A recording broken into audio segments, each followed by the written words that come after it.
Magandang araw, ako po si JM De Jesus para sa Pasada Balita ngayong alas 4. Isa ang Soroptimist International Pampanga sa mga civil society organization sa bansa na tumutulong sa ating mamamayan. Sa katatapos lamang o ongoing pa din na pagdiriwang ng Soroptimist International Week sa Pampanga, kanilang itinampok ang mga makabuluhang programa at advokasya para sa mga kababaihan at komunidad. Balikan natin ang mga naging kaganapan at alamin din kung ano pa ang mga nakalinyang programa at aktibidad ng mga grupo. Para sa detalye, makakasama po natin si Mary Ann Vicentina, ang co-chair ng Dream It, Be It program ng Soroptimist International of Pampanga, at si Dancel Sorio, ang immediate past District Director of Soroptimist International West Central Luzon District. Magandang araw po and welcome to CLTV, Ma'am Dancel and Miss Mary Ann. Magandang araw, JM, at magandang araw din sa lahat ng mga nanonood ng Pasada Balita. Yeah, isang magandang araw sa lahat, lalo na sa ating mga viewers. Magandang araw din, JM and Co-Chair Ann. Magandang araw, IPDD Dancel. Sa ating unang katanungan po, siguro Miss Dancel can answer the question. Sa maikling paliwanag, ano po ba yung Soroptimist International at ano po ang layunin ng inyong selebrasyon dito sa ongoing natin na Soroptimist International Week? Okay, thank you, JM. Ang Soroptimist International po ay isang global volunteer for women who are professionals. So actually, we are already on our 104 years old dito sa mundo. We have 5 federations all over the world, and we are under the Soroptimist International of the Americas. Ang sa Pilipinas naman, JM, we were here in 1966. So medyo matagal na. And SI Pampanga, or the Soroptimist International of Pampanga, is already on its 50th year.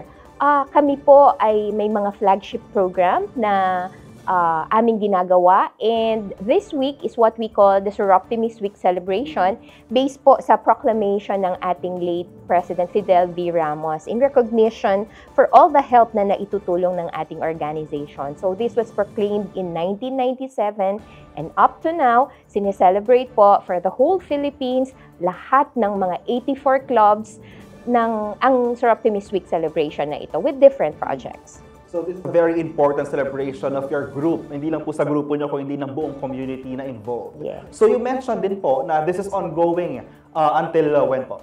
The culmination will be on August 31 with half marathon, takbo sa mga kababaihan, takbo para sa kalikasan. So for the past activities, ano na po yung ating mga nagawa at kumusta po yung turnout nitong ating mga naunang aktibidad?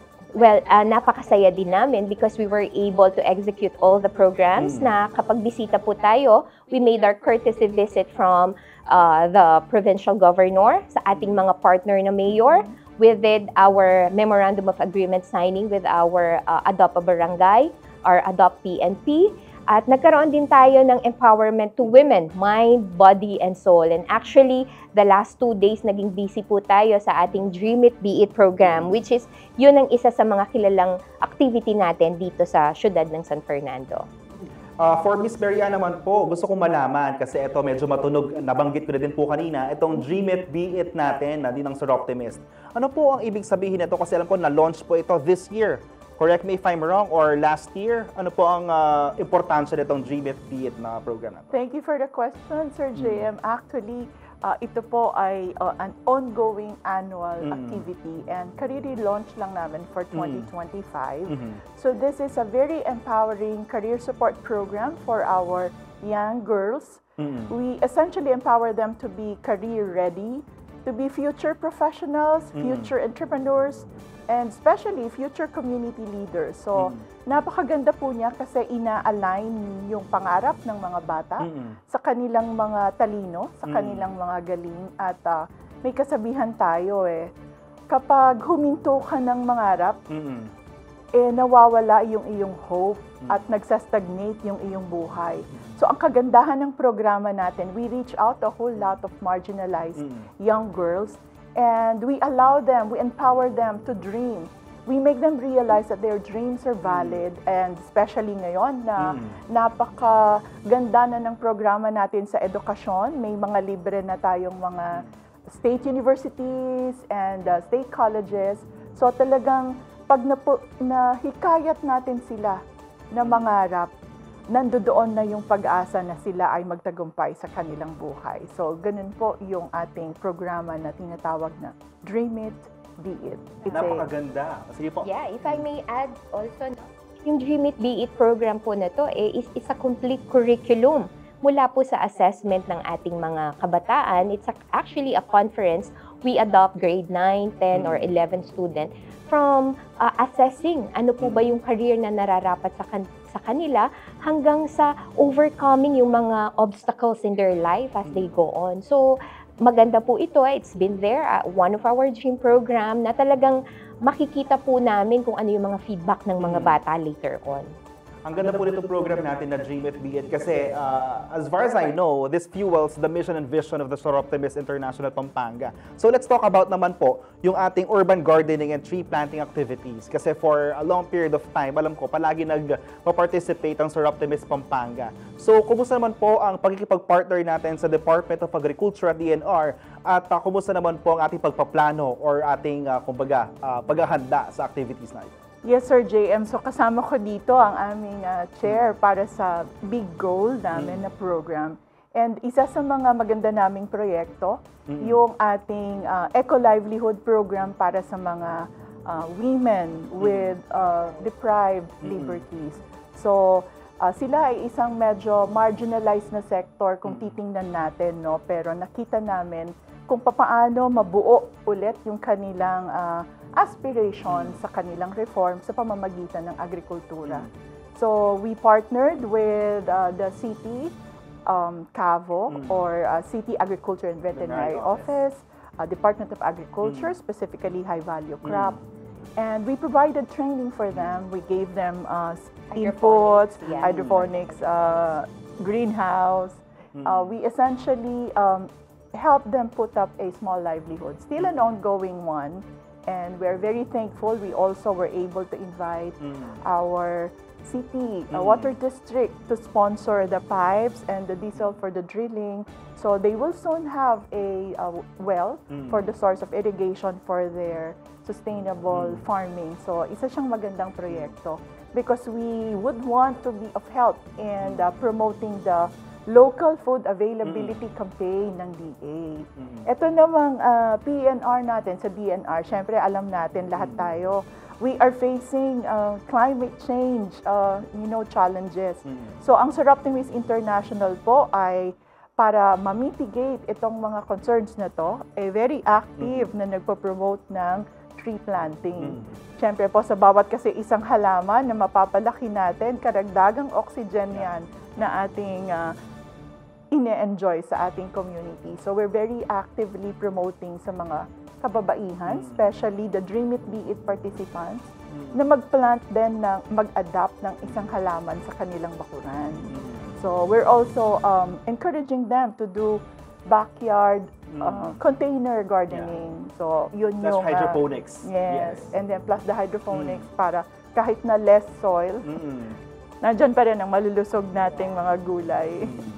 Okay, right now marami din pong programa ang Soroptimist International. Bakit di niyo po kami bigyan ng iba pang idea kasi meron po tayong mga flagship programs na tinatawag. Isa dito yung Adopt a Barangay, Adopt a PNP. What else? Ano po ang kagandahan nitong mga programa ng Soroptimist na ito? Siguro bago namin ipaliwanag yung Adopt a Barangay tsaka Adopt a PNP, sa segue ako dun sa ating Dream It, Be It. Sabi ni IPDD kanina, isa siyang buong programa. Hindi siya nagtatapos sa conference.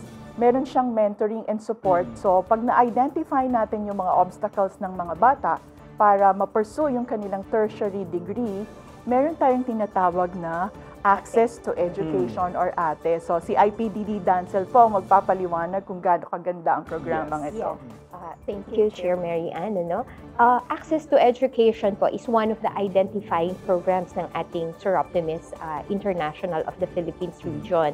So that means it's not with the other federation, pero nandito lang po siya sa Philippines region. Kasi nakikita natin na hindi matatapos sa tinrain mo lang nung high school. Ang ATE program po, or we call Access to Education, is providing scholarship and all other needs ng ating mga college student na po itong mga to.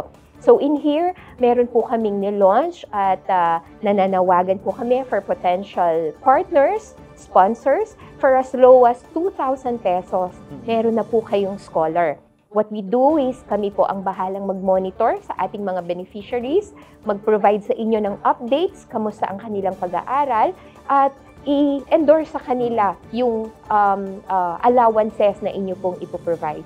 For as little as 2,000 pesos, meron na silang scholar na masasabi. So, ito po support sa atin namang college mga students. So, yun. Ito yung ating Ate Chair. We award 2,000 every month. Ito ay para sa pamasahe, konting allowance, konting baon. So yung mga maraming blessings na pwedeng maiambag, they can sponsor a whole year for a 20,000. You have a 1-year sponsorship for one scholar. So sabi nga ni IPDD Dancel, for as small as 2,000, you can support a girl and help that girl achieve her dream. Tama yun, Sir GM. Actually, we do have sponsors abroad for as little as $40 po sa isang buong buwan na yon na gagamitin as allowance ng ating mga scholar. It would really make a difference sa kanilang pag-aaral. So, we invite the viewers na sana makibahagi po kayo sa aming proyekto because if we, with this little help at nagtutulungan tayong lahat, we can make a big change. Correct. Ngayon po, as we've mentioned, ongoing activity itong Sir Optimus International Week. Ano pa po ang mga activities na aabangan ng ating mga kababayan, mga kabalen, mga karehiyon at imbitahan niyo po sila na mag-participate at makiisa sa ating selebrasyon sa Sir Optimus? Salamat po, Sir JM, pero siguro baka bigyan niyo kami ng pagkakataon na ipaliwanag pa ni IPDD Dancel yung isa pang magandang flagship program namin. Itong ADAPA PNP, no? ADAPA Barangay. Which is our, and the ADAPA Barangay. Kasi yung ADAPA PNP natin is our response talaga to stop violence against women by empowering our women's desk. Well, actually, this is the very reason, tama ka, Chair Ann, no? The ADAPA PNP po natin is, we actually started the Women and Children Protection Desk way before pa nito. Kaya na-recognize ng ating kapulisan ang contribution ng Sir Optimus at in-adapt na po nila permanently into our government, itong Women and Children Protection Desk natin. So in here, we sponsor the Women Police sa kanyang conferences and we tap them as our speaker sa ating mga kababaihan kung ano ang kanilang mga karapatan and how can they protect yung kanilang mga sarili.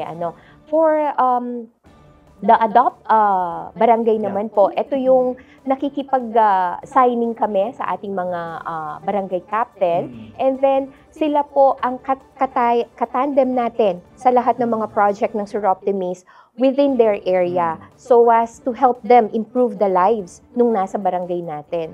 So, yun.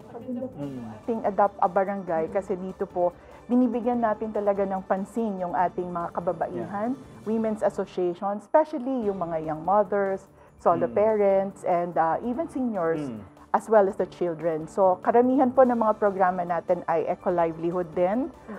These are really a training, capacity building, with the end goal of improving the lives of the women in the community. So, it's a very novel program. Kapartner po natin dito karamihan ang maraming mga government agencies. So right now, I'll give an opportunity to invite everyone. I know, meron po tayong regional trade fair and may fun run po na mangyayari in the future. Meron po tayong fun run.